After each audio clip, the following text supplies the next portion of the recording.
4 étapes indispensables de la prospection client. Pour toute démarche commerciale, que vous soyez salarié ou entrepreneur, dénicher de nouveaux clients demande du temps.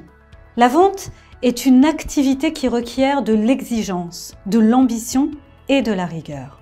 Certes, être commercial dans l'âme n'est pas inné, mais cette activité est indispensable pour un entrepreneur. En effet, rares sont les activités où le client tombe tout seul. Que vous soyez au démarrage de votre activité ou exerçant déjà depuis une longue période, il est essentiel de consacrer une part importante de votre temps à la prospection client. Car la fidélisation de vos clients ne suffira pas à conserver une activité pérenne. Pour trouver de nouveaux clients, nulle formule magique. Vos prospects ne vous attendent pas et vos concurrents sont là. Il est donc indispensable de consacrer du temps à la prospection. La prospection, une activité indispensable à la survie d'une entreprise. La prospection est une activité indispensable pour tout commercial, pour tout entrepreneur. Il en va tout simplement de la survie de son emploi ou de son entreprise. Pas de prospection client égale pas de développement du business. Dans les faits, si vous avez un site internet et que vous pensez qu'il vous permettra de conquérir de nouveaux clients, celui-ci ne fera pas tout, même si vous avez un bon référencement. Dans le même temps, les réseaux sociaux pourront vous donner des contacts, mais ne feront pas tout le travail pour vous. Au mieux, ils vous permettront de vous faire connaître, de faire connaître votre existence et d'avoir des apporteurs d'affaires et des contacts. Mais il sera nécessaire de transformer ces contacts en prospects et ensuite en clients. Les réseaux sociaux, les campagnes de emailing et les salons professionnels sont des canaux de prospection très intéressants. Ils vous permettent de vous aider à trouver des contacts, voire de les qualifier. Mais si vous ne vous organisez pas et ne prenez pas en main la suite de la relation commerciale, ces leviers ne vous profiteront pas. Vous devez donc compléter la stratégie d'acquisition que vous avez mise en place par une organisation commerciale. Cette organisation commerciale vise à transformer vos contacts en clients. La prospection client n'est pas une activité qui ressemble à une aventure pleine d'écueils. Mais dénicher des clients et prospecter pour vendre ses prestations ou ses produits est un travail qui demande de l'organisation et une stratégie bien définie.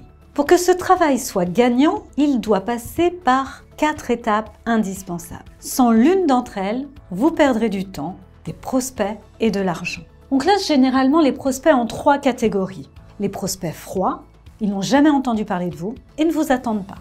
Les prospects tièdes, ils ont un besoin éventuel et sont en phase de réflexion. Et puis il y a les prospects chauds. Ils sont clairement intéressés par vos services et ont un besoin immédiat. Abordons à présent en détail les 4 étapes indispensables de la prospection. N'oublie pas de t'abonner à notre chaîne pour ne manquer aucune de nos prochaines vidéos. Et surtout, pense à liker si le contenu te plaît. Prospection. Première bonne pratique, consacrer du temps à la prospection et se discipliner. La prospection est une activité qui demande de la discipline, on l'a vu précédemment. En effet, il est très important de se dégager un temps suffisant pour aller chercher de nouveaux clients. N'attendez pas d'avoir fini une mission pour aller faire de la prospection.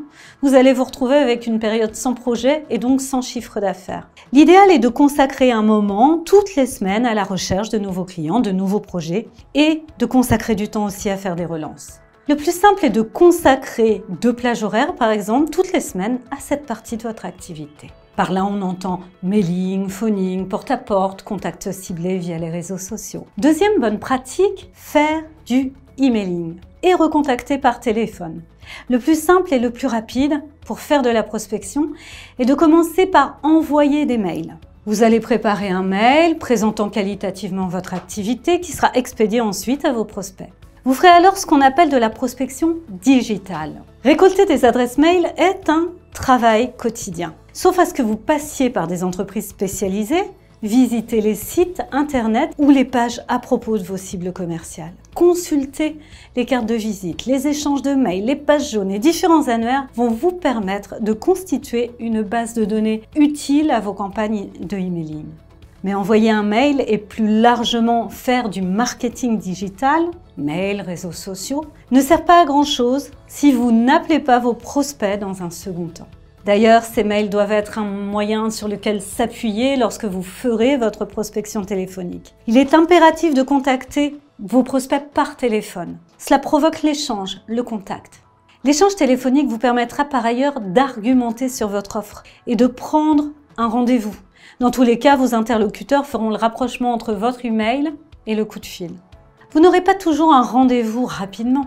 Suivant votre secteur d'activité, si vous travaillez en B2B, en B2C, business to business, business to consumer, le cycle de vente peut s'allonger entre le premier contact et la prise de rendez-vous. Mais ne lâchez rien. La prospection est aussi un travail de moyen terme. Troisième bonne pratique, la prospection terrain. La troisième étape de la prospection est le porte-à-porte ou la prospection terrain. Déplacez-vous pour rencontrer vos clients potentiels, même sans rendez-vous. Cette méthode est de moins en moins utilisée, les commerciaux priorisant un premier contact via les réseaux sociaux ou via le mail. Pourtant, nous vous invitons à vous déplacer pour rencontrer vos prospects en direct. Vous vous différencierez en toute certitude. Si vous travaillez en B2B, dites-vous que nombre de professionnels ne répondent jamais aux mails et aux sollicitations via les réseaux sociaux. Le contact physique est très important. Un appel téléphonique, un mail, une visite physique vous différenciera grandement et vous sortirez du lot en permettant à vos futurs clients de vous reconnaître plus aisément. Une visite permet dans le pire des cas de laisser une carte de visite. Dans le meilleur des cas, vous pourrez exposer votre savoir-faire et vous réaliserez une vente. Évidemment, après avoir découvert les besoins de vos interlocuteurs. Si cela ne débouche pas sur une mission ou une vente, prenez des notes sur les besoins de vos prospects, leurs projets futurs éventuels et constituez un fichier prospect qualifié qui vous permettra d'être plus efficient encore lors de votre prochaine campagne de prospection. Quatrième bonne pratique, rencontrer du monde. La dernière étape pour trouver des clients est de rencontrer du monde, d'aller au-devant de votre réseau pour mieux l'étendre. Ne restez pas seul, allez vers vos confrères, vos concurrents. En effet, la vraie vie se passe en dehors des murs de votre bureau ou de votre salon lorsque vous êtes un ou une entrepreneur qui exerce à domicile. Pour savoir ce qui se passe au-delà de votre propre expérience, participez aux différents événements, salons, conférences, meet-up, after work, cercles d'influence régissant votre univers. Ces moments vous permettront de faire d'une pierre deux coups. D'un côté, vous rencontrerez des personnes de votre secteur. Cela va vous permettre de connaître les nouvelles tendances, d'échanger des idées, des bonnes pratiques. Dans le même temps, vous rencontrerez peut-être de futurs partenaires et ou apporteurs d'affaires. Dans ce cadre, cela s'appelle aussi faire de la prospection. Enfin, n'oubliez pas les différentes réunions et conférences des chambres de commerce. Elles réunissent souvent de nombreux professionnels qui peuvent se révéler des clients potentiels.